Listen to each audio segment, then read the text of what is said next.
Escaping from the hustle and bustle of the city life, here we come to a serene, natural beauty spot. Ba Be Lake is over 140 metres above sea level. It's the largest natural lake in Viet Nam, with a total water surface area of over 600 hectares. Surrounded by limestone mountains and caves, the lake has a diverse ecosystem, both on water and on land. It's a good source of income for the local people. They can go fishing, do sightseeing boat trips, or homestay services for tourists. Fresh air and breathtaking views have made Ba Be an increasingly popular tourist attraction, and of course an important source of income. But for how long? Just a few years ago, this rice field was all water. Now it's encroaching every day into the lake due to soil being washed down from the upstream areas. Ba Be is disappearing if this is not going to be stopped. What can the lowland people do? It is not them, but the people living in the upstream areas that are causing this problem. To answer this question, people in the lowland village of Pak Noi gathered very early this morning in the upstream village of Bang Zong. They came to celebrate a landmark agreement where people in the lowland and upstream villages sign a deal towards forest protection. I live in Northwestern village. I provide homestay services, so I decided to contribute part of my earnings to payment for environmental services. Moreover, I'm in charge of the Ba Be Boat Cooperative. We agree to put 1% of our revenue and 1% of each member income to pay for upstream villagers. This is the signing ceremony of the first voluntary payment scheme for the forest services in Viet Nam. According to the contract, lowland people are sharing part of their earnings from tourism to the upstream villages, so that they will not clear forests for farming, but provide protection and reforestation services instead. The scheme was initiated by the Pro-Poor Partnerships for Agroforestry Development, or 3PAD, in Ba Can Province. Much of the foundation for this payment scheme is based on the technical advice from the RELU project.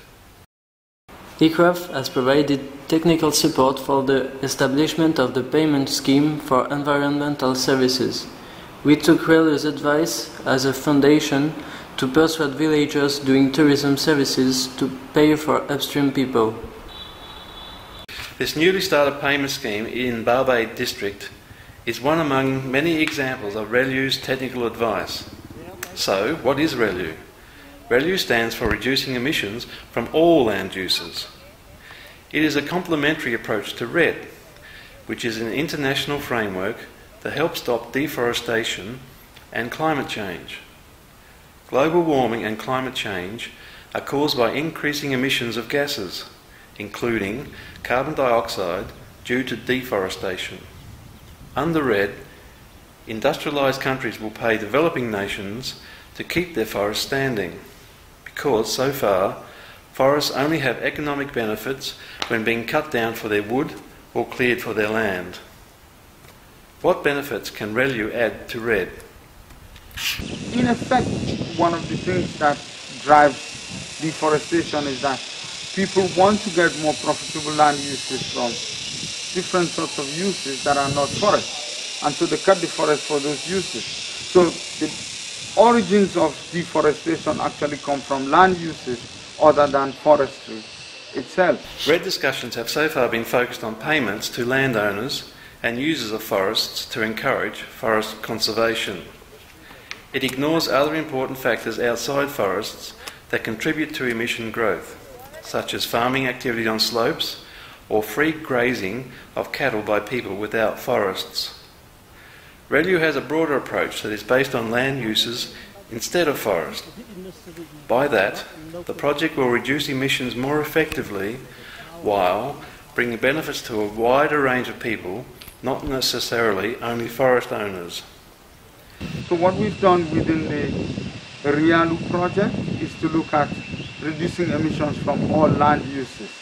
In other words, what are the trade-offs and synergies between different land uses in the landscape and the forest, because that's the only way you can effectively address deforestation. So we're looking at a landscapes approach to reducing deforestation, in which we clearly look at the trade-offs and the synergies between other land uses and forest and RED+. People in Bakhan, with or without forest land use rights, are still farming on slopes in forest lands with the hope of earning little extra income. Forests continue to be cleared for farming, and monoculture of maize or cassava compound soil erosion. However, the average monthly income of local people hovers just around $15 per person. Introducing trees onto this land through agroforestry practices is a sound alternative in many dimensions. Our field measurements show that converting private upland maize to agroforestry, where maize will be intercropped with Melia species, increases carbon stock from about 0 to 11 ton carbon per hectare above ground. It will also reduce soil erosions and runoff water and increase soil fertility. The profit disparity between maize monocropping and intercropping with Melia is not very large and can be well compensated by carbon incentives. Carbon stock is the quality of carbon contained in a pool, which is a reservoir or a system able to accommodate or release carbon. In other words, the greater carbon stock we preserve, the greater emissions we can reduce. Forests are actually not the most important pool of carbon. According to studies under RELU, peatland and agroforestry lands have higher carbon stock than forests, meaning a land-based approach can reduce much greater emissions than a forest-based approach being used under RED. Currently, local authorities in Nari and Babay districts have shown a high level of consensus on converting maize monocrops to maize and mela intercrops where possible. This is a good sign, not only for the environmental aspect, but also for ensuring livelihoods for people doing tourism services in the Babay Lake area. RELU is carried out in 4 countries: Peru, Cameroon, Indonesia and Viet Nam. Cameroon and Peru have large forest cover and low deforestation rates, while Indonesia also has vast forest area but high deforestation rate. Vietnam has done a great job in preserving forests. It is one of the very few tropical countries that have reported an increase in forest area. Over the past 20 years, Vietnam has gained forests at more than 2% per annum on average. The benefit sharing scheme between low-stream and upstream people in Babay district reflects the core spirit of RELU. It is about sharing benefits among community members based on consensus and emission reductions in the whole landscape. Community-based solution to deforestation, RELU helps retain the beautiful natural asset of Babay Lake. But not only confined to Bakhan province, RELU can address a wider range of environmental issues across the whole country. It is a departure point to cut down emissions and prevent global warming in a sustainable way, while ensuring benefits to be equally shared among all community members.